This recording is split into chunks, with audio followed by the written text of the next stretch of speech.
Welcome to our Baptist Union of Scotland Canopy seminar this afternoon on changing climate, changing world. How do we face the facts?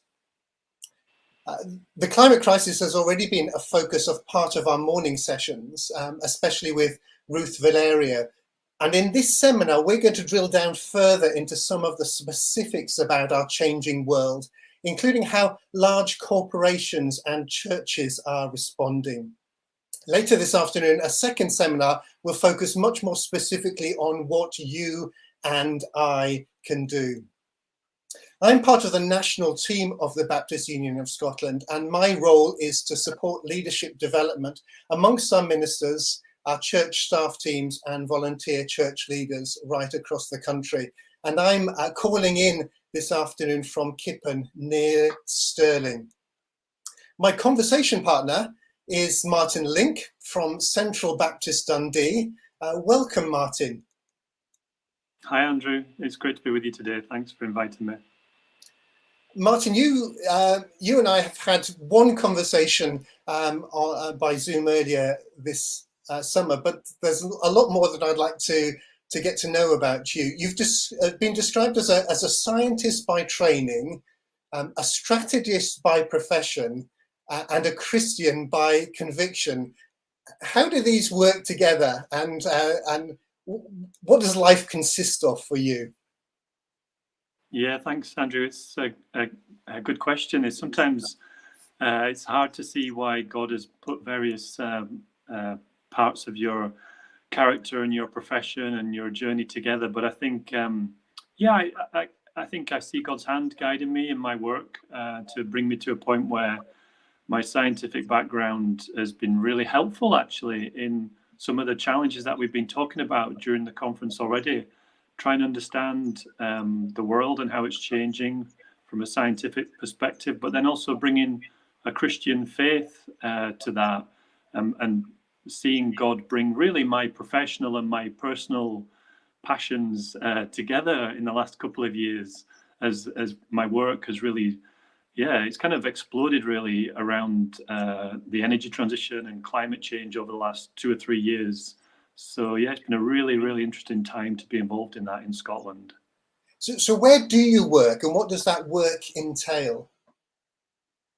Yeah, so I work for Wood. People might know us as the Wood Group. That's how people normally refer to it. And I'm the Chief Strategy Officer there, which basically means I have to think about the future and where the company is going to go over the next few years and how it's going to continue to grow and what markets we might want to enter and how we might be successful and compete. So I do that in my day job. And then I also have a role in Wood leading the energy transition for the company. Just to give people an idea of scale, we've got about 40,000 employees. We're about 6 billion in revenue and we're in 60 countries around the world. So trying to understand the energy transition across all these countries and markets is really interesting and pretty challenging actually at times. That does sound, to be the Chief Strategy Officer for such a company and at such a time does sound indeed very strategic. And I'm looking forward to seeing how you can help us understand more about the climate crisis and what's being done at significant levels. Our topic today is about understanding the facts to do with the climate crisis. So maybe my first question should be, what are the facts? What are we facing? Yeah, it's a great question, Andrew. And I think people debate the facts. I think if you look over the last few years, certainly in the corporate world and in governments across the world, countries, that I would say there's been a consensus that the science is demonstrating that the world is changing and changing quite rapidly. I spoke at a conference for our company a couple of years ago, and I held up this magazine. You might be able to see that. That's The Economist. Oh, where is it? From 2019. People, hopefully you're familiar with this kind of colour of the annual temperature of the world over the last 150 years. And I held this up to the top 200 leaders in the company. And I basically was saying, that it's there are pockets of people who deny that climate is changing, but it's pretty widely held now that the release of carbon dioxide and other greenhouse gases into the atmosphere through human efforts has, at the moment, irreversibly changed our climate and is changing the climate. And we're seeing the impact of that right now. But I think what's even scarier, Andrew, is what the future could hold. Really, some of the decisions that we make in the next 5 years are going to impact the next 50 to 100 years. And I think this is why we've seen such a increasing of the rhetoric and the urgency, and even some of the panic, I would say, amongst some groups around, how fast we need to change and how slowly we actually are changing. So I think I would say, as a scientist, I've looked at it, and I would say it is factual, in my own opinion, that we have had a damaging impact on the planet. And now the answer is, what are we going to do about that?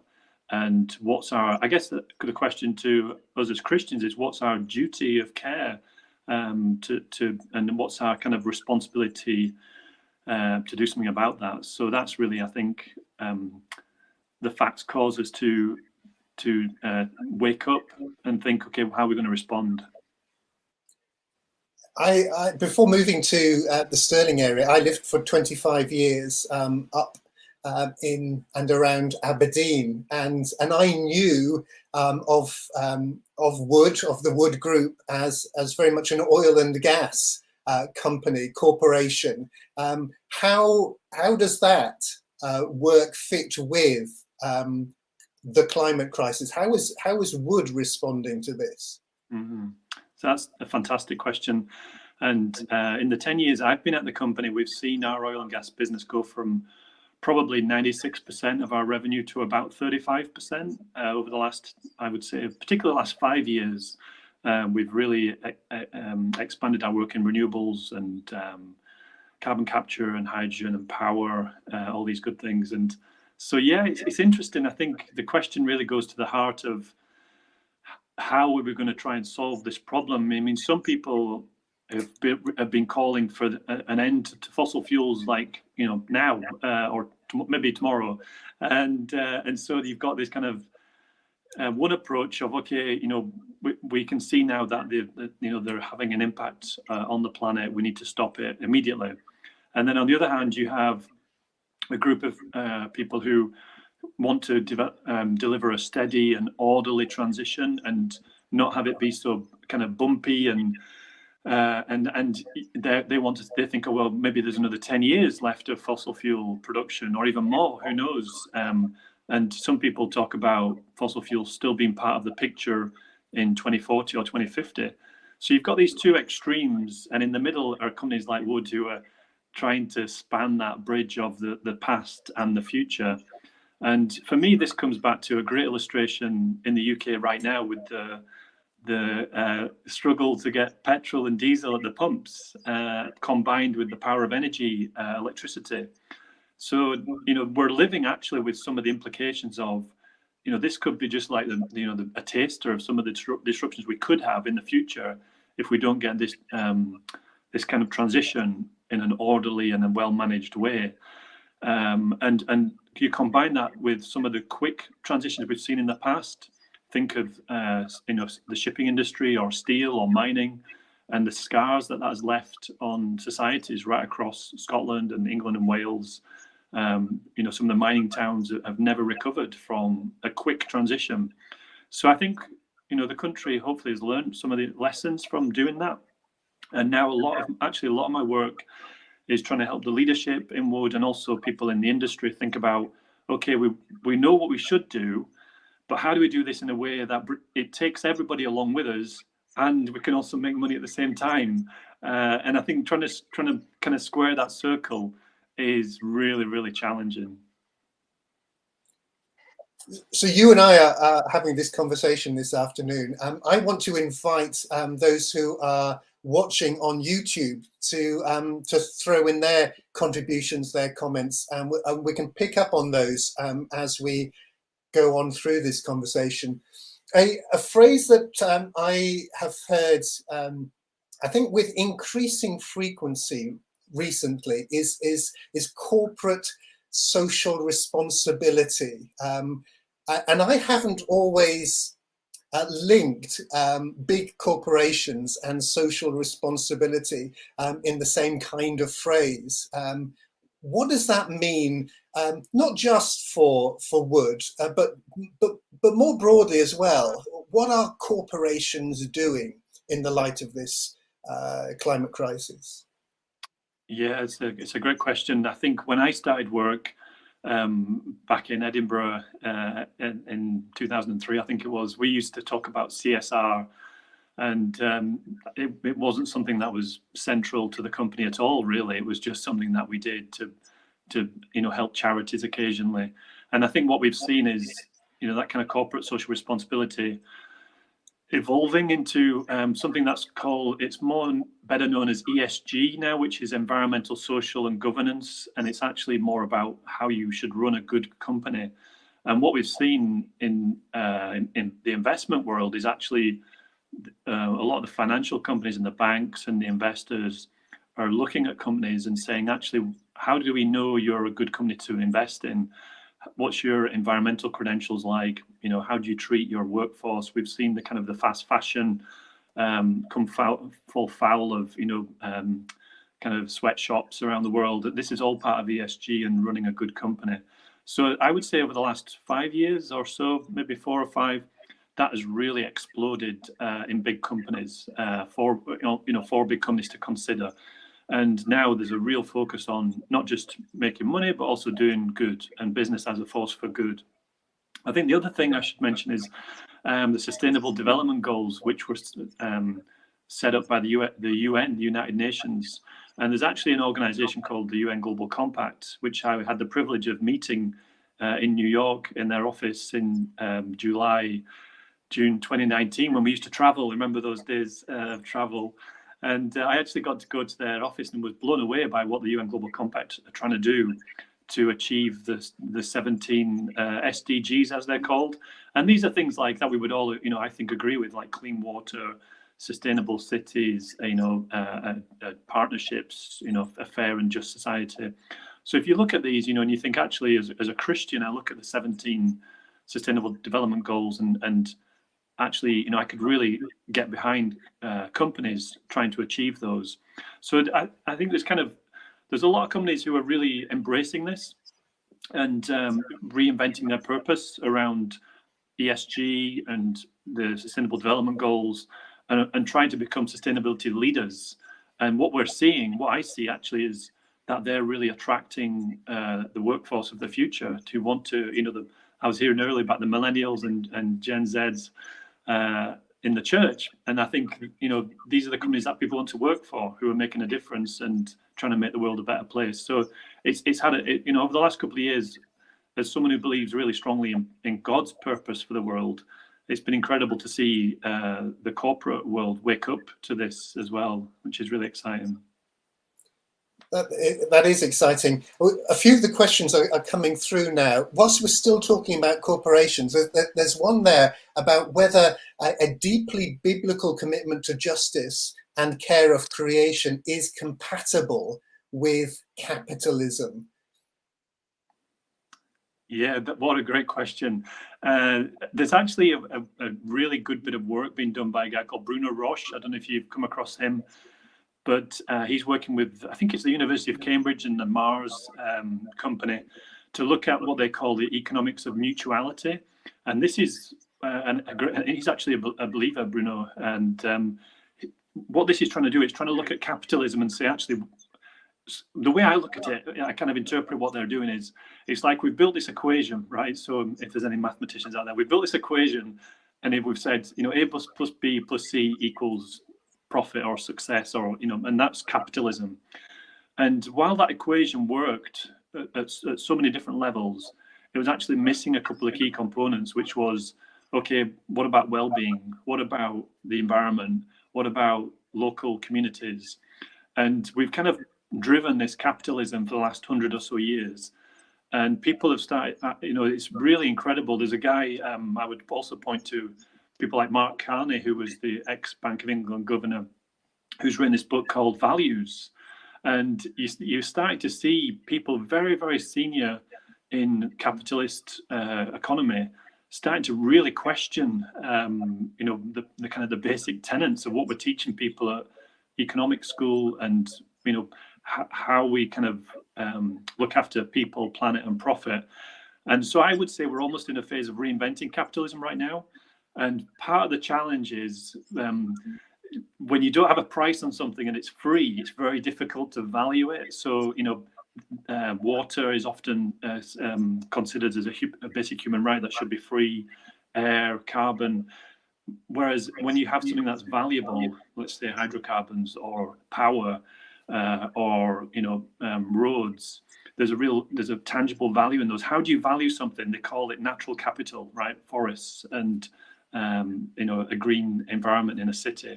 And I think where we're at right now is actually, I can see over the next 5 to 10 years, companies and countries starting to put a price on natural capitalism and saying, okay, well, this forest is actually worth this much amount for us as a country. So yeah, it's quite exciting actually. I don't think the two are incompatible. I think corporate society has definitely made mistakes, and some of those are in our media, but a lot of them are actually under the radar. And I think we actually are now waking up to the fact that we've had this legacy. One of the things I pointed out to the leadership at Wood was we've actually released half of all the carbon in the last 30 years. If you think of all the carbon that's been released, half of it has happened in the last 30 years. And actually, what I said to them, we've released more knowingly now than we did unknowingly, because we were told we've known about this for at least 30 years. So I think this recognition that we are waking up to it, but we're trying to find the new equation that includes these new symbols to produce a better way of living. Does that make sense, Andrew? It does, yes. And you touched there on national level changes as well.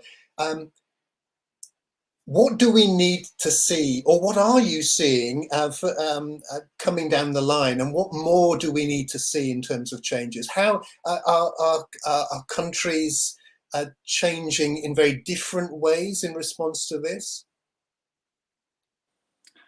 Yeah, it's a good question, and I think what the challenge really, and I guess we'll probably come to COP shortly, but really the challenge ahead of COP is these what's called NDCs, nationally determined contributions. And countries, if you go back a few years now to the Paris Accord and the agreement across 196 countries to achieve a target of less than 2 degrees, and with the intent to limit global warming to 1.5 degrees, that was the ambition. If you add up these various NDCs across all the world, it doesn't actually help. We don't actually achieve what we want to achieve. So part of the reason why COP is such a big deal and there's so much pressure and interest in it is because we're going to have to increase ambition in every country if we're going to achieve the target that we've set ourselves as a planet. So I think at a very, very high level, the UK is taking a leadership role, and Scotland is also taking a leadership role in this, which is great to see. I think what's coming in the future is probably some really difficult choices, because this is not going to be free. It's going to cost money, and somebody's got to pay for that. It's also going to lead to potentially some jobs becoming redundant or being phased out. And can we exchange that for new jobs? Can we create enough green jobs quickly enough? What part of the country will they be in? Will they be in the same place? Will they pay as much as the old jobs? So there's a lot of difficult choices coming. And one of the things I've been involved in recently is a climate citizen jury. I wasn't on the panel, but I spoke to the panel of 22 people from the Aberdeenshire region who were members of the public. Farmers, mothers, students, all different types of walks of society. And it was organised by the European Justice Commission. And basically that was the question they asked, is what are the choices? How do we make the best choices? And how do we ensure that we take people with us?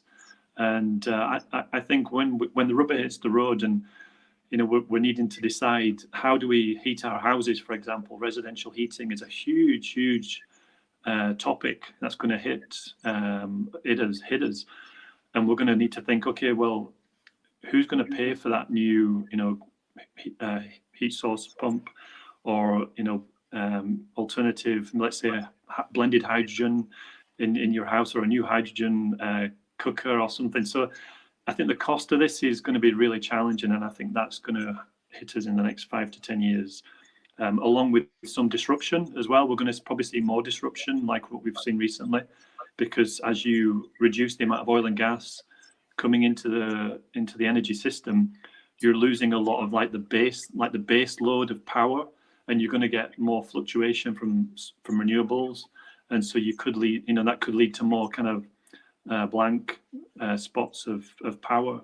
So yeah, it's going to be challenging, and the question will be, is society up for that kind of disruption to create the future that we want? Alistair is asking about the significance or the importance in these equations of values, and not just the I guess the bottom line of capitalism. To what extent do our values as a society need to change? Oh, that's a big question, isn't it?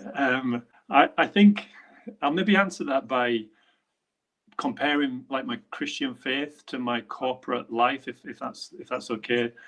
I think for a long time I probably struggled to feel at home in a big company, if I'm honest. And particularly if I go back to when I was a student, I vowed I would never wear a suit. I would never work in an office when I was a student. And then I ended up working in an office and wearing a suit. And I'm like, how did this happen, Lord? But I believe it's where He wanted me. And I think, my passion, is the gospel. And I end up working in a company in an office where I'm getting no conversations about the Lord. And that years go by and you see so little fruit. But I think if I look at my values as a Christian and as a believer, and then look at what's happened in the last few years, I believe that God has helped us wake up to the importance that He's actually put on creation right from the beginning. And we've, when I say we, I don't just mean Christians. I mean everybody's neglected it, apart from a small group of society. And I think what's happened is we've all kind of woken up, and now it's almost like a reawakening of the value of creation. I actually think when I look at what's happening in the corporate world, I almost compare it to repentance. I know there's a few phrases going around at the moment in the World Economic Forum called COVID the Great Reset. That was last year. And then the Financial Times talk about this year there's the Great Resignation going on. Everyone's quitting their jobs. And I actually feel like we're in the middle of the Great Repentance, which is actually the world trying to change direction from how it's been exploiting the planet's resources. So from a values perspective, I'm like, I've never ever felt more kind of aligned with what the world is trying to do and what companies are trying to do. Now, am I in the perfect company? No, but I guess you feel a bit like a catalyst, or a provoker, or a challenger, or an encourager to try and bring those values into a company when for 40, 50, 60 years the priority has been profit, earnings, revenue, financial metrics. And that creates a lot of tension, that kind of evolving of our kind of relative balance of our values. And I think what we're seeing this emergence of the value of kind of well-being for humans and the planet. And I think that has become much more important, and is created a lot of internal tension in companies. And the question now is how will these companies survive? Will they break up? Will they reinvigorate themselves? Will they reinvent themselves? So from a values perspective, I think it's, for me, the way I look at it is that capitalism forgot some of the kind of the truths, the eternal truth of God, and then we've discovered them a little bit late, but better late than never. And I do think for a prosperous and successful economy, we do need jobs. We need companies that employ people. We need jobs to get us out of poverty, to create standard of living. So, I think we're in the middle of figuring out a way to do that in a better way for everyone. But yeah, this is part of my daily challenge, actually, Andrew, is trying to help, create that new future. So there's a cautious optimism there. Let's come back to COP26, and let me ask, do you have a cautious optimism in regard to COP26, or are you fearful as to whether much will come from it? Yeah. Yeah, it's a really good question. I'm going to be, I don't have a green or blue pass. I believe your next speaker, Laura, has a blue zone pass, so I'm very jealous of her. So I'm going to be in Glasgow, but I'll be at our company events rather than at the government events. So I'll be peering in through the window. I think I can really easily paint quite a bleak picture if I wanted to. And I can also paint quite a positive picture. I don't think it'll be the, kind of epiphany of, Glasgow, solve the world's problems. I think already there's been some comments in the FT and other places that people are kind of managing expectations and just saying, don't expect too much.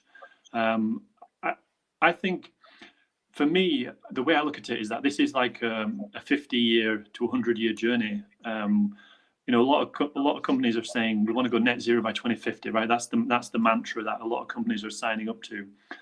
But a lot of companies are going to miss that target, if I'm honest. And they may not get to net zero before 2060 or 2070.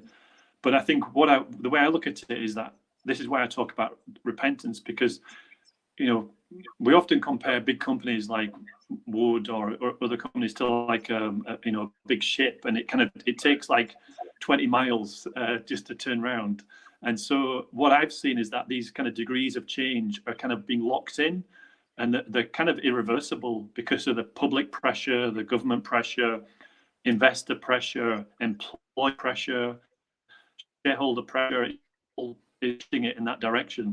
So to me, it's not like we're going to wake up in 2 years and be like, oh, that wasn't that a big waste of time. We're actually, this is an irreversible journey. We talk about unstoppable momentum within Wood. So for me, I think COP is like, can this, the way I would look at COP is, can it get us 10 degrees turned in the right direction? Well, maybe it might only achieve 6 degrees, but it's still going to be the right direction. And a lot of people will probably be frustrated that it's not achieved 25 degrees of kind of directional change.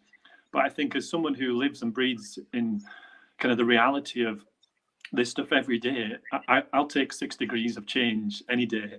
And hopefully it builds, a lasting legacy for Scotland as well, because I think there's a lot of work going on that's been stimulated by having COP in Glasgow, that when the politicians leave, I do think it will continue and Scotland will get reinvigorated from this perspective. And even having conversations like this, I think I'm so excited that you've got this on the agenda, and I think, it's fantastic that churches are taking this seriously and denominations, and I think this can only bode well for the future.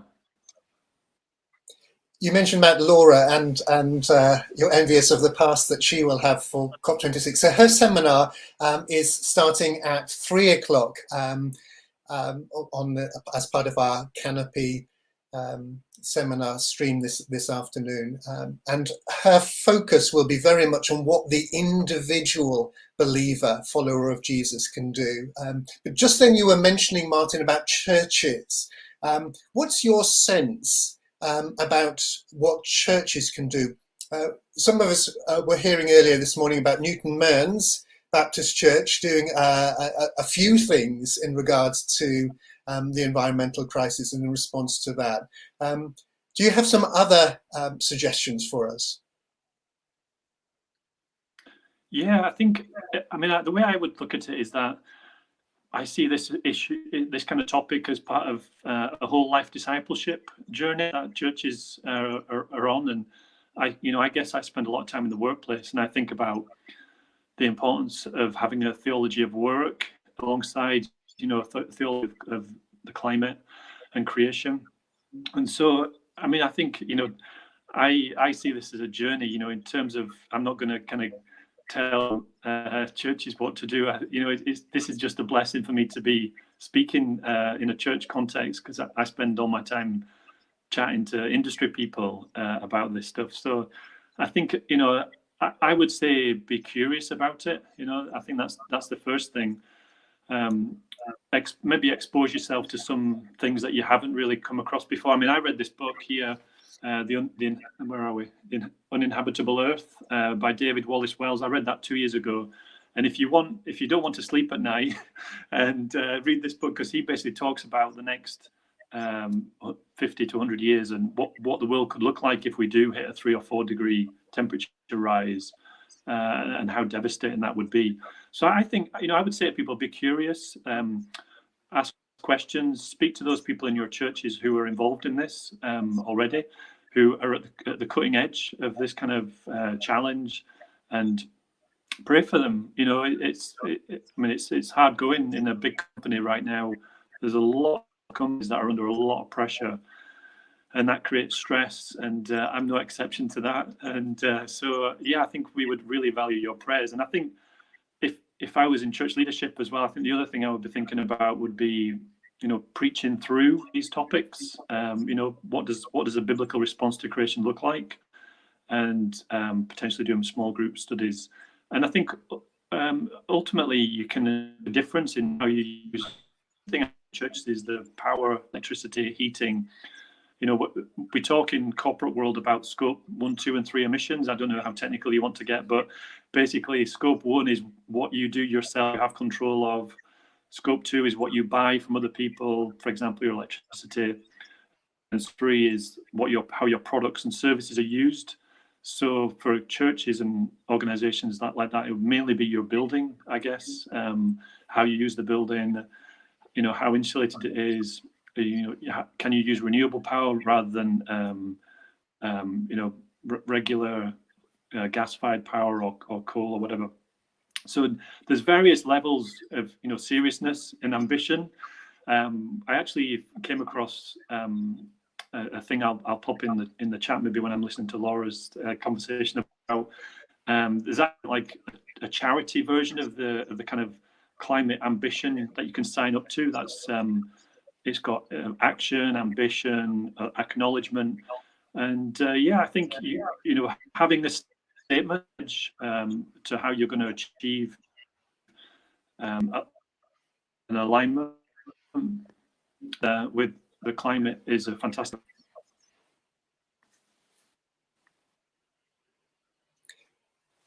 I lost you a little bit at just the end of that, Martyn. I'm thinking back to, so we talked a little bit about social responsibility at a corporate level. We've talked a little bit about the national responsibilities in regards to the responses to climate. And we're touching here on churches.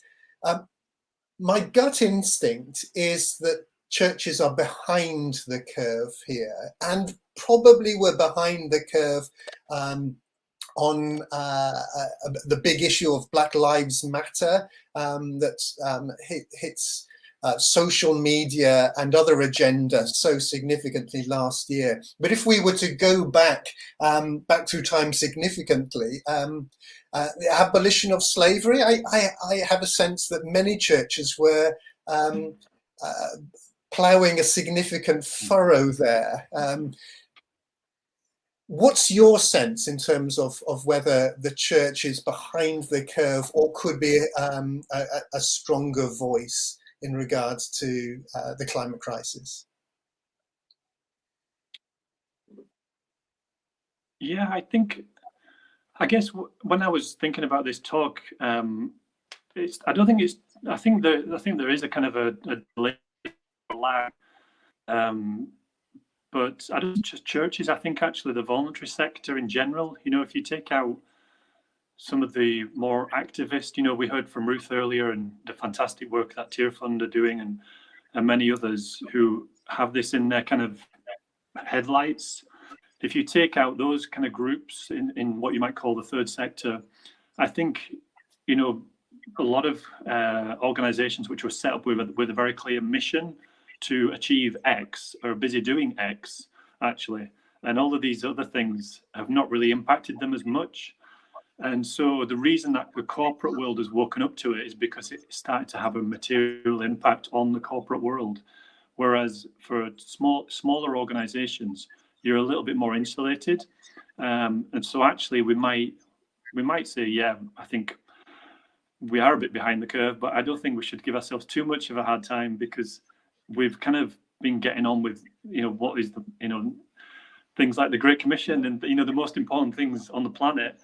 And I think the way I would look at it is that it's probably, you know, it's difficult in our lives to hold everything at the same time with an equal weighting. You know, in the mind of God, God obviously, you know, he doesn't have, well, here's something that's, you know, having a courage, right, is or employee important, and you know, you sharing minds also important. The mind of God kind of gather, you know, you think as it should be. But I think Christians, if you look back over the history of the church, we're always kind of emphasizing one thing and we're kind of neglecting another. And we never do it deliberately, but I think this is an area where we've not kind of promoted it and kind of elevated it high enough over the years. But I would say the same for work as well. You know, as someone who's passionate about the workplace and, you know, the whole life discipleship aspect, I think, you know, it's very, very hard to say, to build a kind of a theology of everything. And, you know, a lot of our churches are actually, you know, through COVID have been struggling to survive, haven't they? And to kind of keep the lights on, as it were. But yeah, I think we can actually, personally, I feel like this is a huge gospel opportunity, because a lot of people are thinking deeply about purpose, probably for the first time in their lives. And a lot of people have quite a lot of despair, actually, about the future. And if you come into that from a Christian perspective and say, well, actually, there is a reason you're here, and actually, this is not the end. And, you know, whatever happens with the world, we have a loving creator who will redeem the world and restore it. And I think that is a real message of hope, that we can still, we still have the opportunity. That window hasn't closed yet. Thank you, Martyn. I'm going to come back to that that theological question in just a moment. But you mentioned COVID. There's a question here from Graham. To what extent is the economic cost of the pandemic likely to hamper government investment in green energy? And how can the church most influence change here?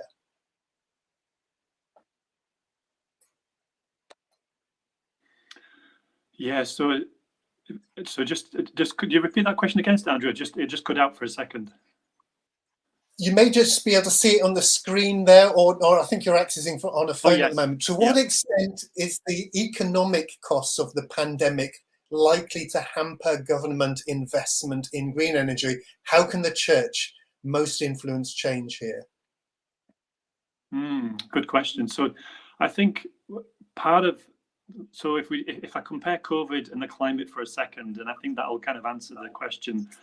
One of the good things that COVID has helped, you know, in the midst of a global disaster, one of the good things that COVID has helped to see is that a couple of things. One is we can change human behavior en masse pretty quickly if we have to. If there's a big enough emergency, we can get the entire population to do something differently. So I think that's a real positive for the climate, in that, you know, probably it's the biggest experiment ever in human behavior psychology and all that stuff. So I think that COVID has shown that that's possible. And the second thing that COVID has done is it's helped to see that we weren't working together effectively as a human race. And, you know, how vaccines are distributed, how borders are, you know, adjusted, how, you know, people are allowed to move across different countries. You know, a lot of these challenges have come. You know, a lot of the structures and organizations that were built at the end of the Second World War to build global cohesion I would say, are really struggling in the new world of global pandemics and global climate change to get the traction that's needed. And I think one of the things that COVID has done is woken us up to how interconnected we all are from a risk perspective, and how something that happens in the middle of China has a knock-on impact for the rest of the world. So I do think COVID will have an impact. I think there'll be a positive impact in that it's really, I think it's accelerated the focus on the climate because of quite a few things that have happened from a community perspective, and I think actually it'll be a positive for the climate. However, there will be less money because we're splashing out all this money in COVID to support businesses and individuals on furlough. So then to think, well, here's more money for the climate, I think it's going to be really challenging. So the real issue in jobs and how the church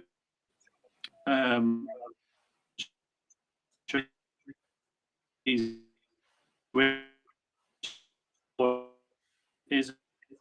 global.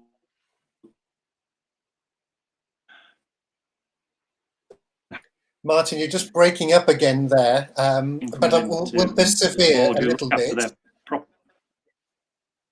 Sorry, you were just breaking up there. We'll persevere a little bit. I'm going to ask a question touching on some of the theological issues that Ruth was exploring briefly this morning, and a question from much earlier in our seminar from somebody about, from Natalie, about if the whole earth is going to be destroyed and you and I are going to heaven, this is a question I think that many are raising. What's the point of investing crucial resources on climate when our destiny is or appears to be elsewhere? Do you have a response to that, Martyn? Yeah, I'm really glad someone asked that question, actually, because I've been thinking about that as being something that people, I think, are thinking. And I think it's a barrier to action. If you think, the end of all things is at hand, it goes back to Thessalonians, doesn't it? Why work? And Paul had to write into that context to say, actually, you need to keep working right up until the end. And I think it's a similar answer here that, if the planet I'm standing on is going to be destroyed, I try and improve.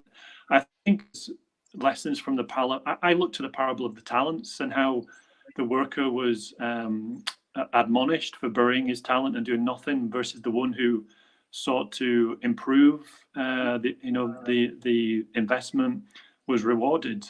And I think we've been, the way I look at my work is, I think the what we do today does echo into eternity.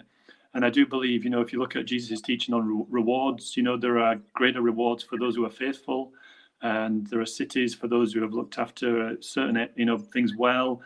So I don't think that's just purely figurative. I think, there is a whole faithfulness thing here that we're given this to look after, and part of our care, our responsibility of care, is to leave a better world for the next generation than we inherited.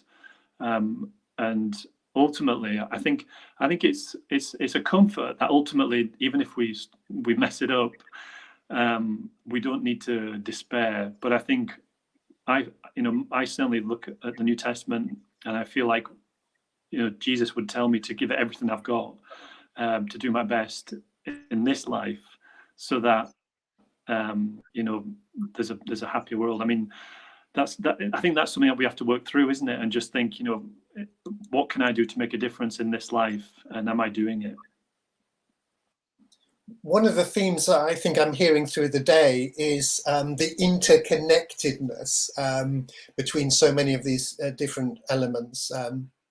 So working at the corporate level, or indeed what any of us does in our 9 to 5, 5 days a week job, what the church's responsibility is, what COP26 is trying to tackle and handle, what intergovernmental initiatives are trying to do. interconnectedness, how social responsibility is part of my discipleship, is part of what the church needs to get involved in, is what your business world is getting involved in. Interconnectedness. Does that strike with you? It does, absolutely, Andrew. I think you've hit the nail on the head here. I guess, it goes back to, the question, I remember someone talking about the young people at their church, and they asked them to write a list of all the things that were important to them, and then they asked them to comment on whether they were being taught anything about these things on the list. And I think, there was the report by Tear Fund, breaking down the house, was it? Tearing down the house, that asked young people, how important is the climate to you? And 9 out of 10 said very. And I think it was 1 out of 10 said they were being taught it in their church. And I think, this is a wake up that actually, the things that are out there in the world are incredible opportunity for the church to be relevant, actually, and to speak into some massive issues. And the exciting thing is, Andrew, it's not actually that difficult to know what to say, because as a Christian, we have the answer. We absolutely have the answer. And I keep saying to people, anybody should be passionate about creation. It should be Christians, because my colleague who sits next to me thinks this is a massive accident, whereas I know there's a loving Father who made this world, and He's asked me to take care of it. So why not? Why shouldn't I be excited about that? So yeah, I think you're right. I think if you go back to what I was saying about the UN Global Compact, basically in June last year, they talked about 3 global priorities: health, social inequality, and climate change. And I think, all those 3 are totally relevant for the church to focus on as well. Social justice is another significantly important Christian message. And one of the surprises to me, as it's come much more significantly on my own agenda, is that social justice and the climate crisis are connected. What we do in this country, what we do as international churches, has an impact on perhaps more on the poor than on other parts of society. A question of social justice, and I'd separated a climate crisis and social justice before.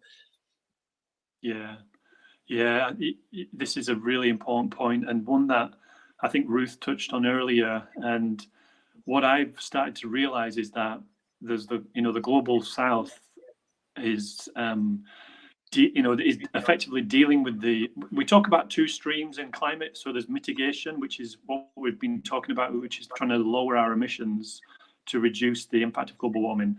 But then the other stream is adaptation. So how do we change how we're living, or even things like, how do we build flood defenses in cities that keep getting flooded? How do we ensure our properties are more resilient to extreme heat or drought, etc.? So there's an adaptation stream.